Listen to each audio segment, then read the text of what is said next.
Hey guys, it's Medicosis Perfectionalis. Let's continue our series about hematology. In the previous video, we've talked about erythropoietin. Today, we'll talk about erythropoietin in response to anemia. So, let's get started.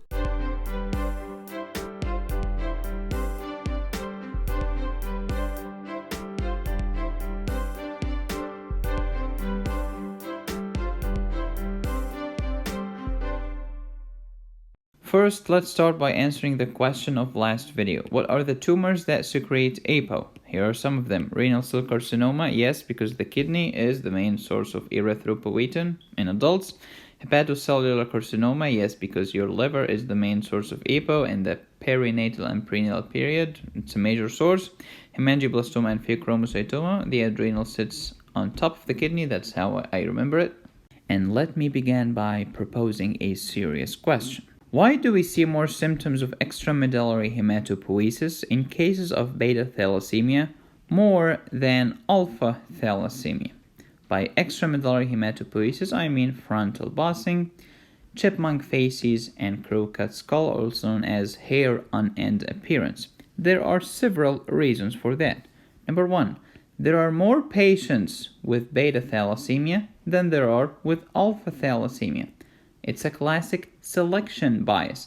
For example, in the medical community, we know more about tuberculosis than we know about amyotrophic lateral sclerosis. It's a selection bias. We have seen more patients with TB than we have seen patients with ALS. So of course we know more about TB than ALS. Same thing here. Beta thalassemia is more prevalent than alpha thalassemia. We have seen more patients with beta thalassemia than we have seen patients with alpha thalassemia.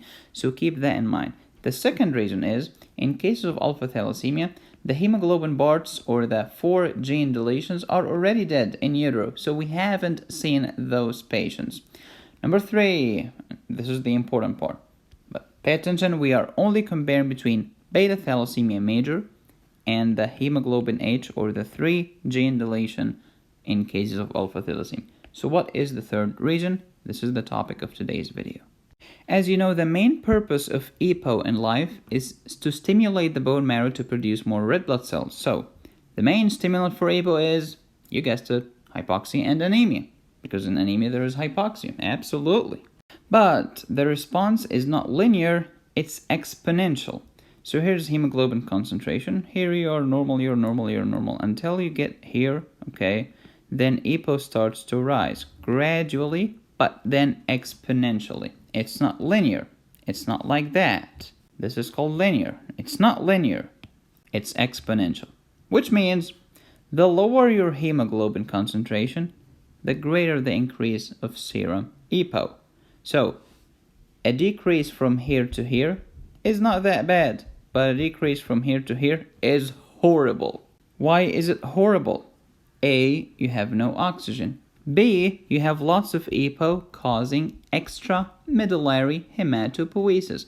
Because first, EPO goes to the bone marrow to stimulate the bone marrow, and the bone marrow is working like crazy. But we need more, so we need help from extramedullary sites. That's why we have symptoms of extramedullary hematopoiesis. What does that have to do with beta thalassemia and alpha thalassemia? I'll tell you. So, generally speaking, beta thalassemia patients have a hemoglobin level around here, around like 6 to 7 or something like that. Alpha thalassemia major with 3 gene deletion usually have a hemoglobin concentration of 8, 9, something like that. So that's why we have lots of EPO in cases of beta thalassemia major. Way more than alpha thalassemia major. That's why we have more EPO in beta thalassemia major and more symptoms of extramedullary hematopoiesis. So clinical take-home points. A drop of hemoglobin from 8 to 6 is far worse than a drop from 14 to 12. Why? EPO is exponentially related to the decrease of hemoglobin. Thank you so much for watching. Don't forget to subscribe and please join me on patreon.com/medicosis. I will write lots of cases there shortly. I'm working on them right now. But for now, thank you for watching. Until next time, be safe, stay happy, and study hard. This is Medicosis Perfectionalis.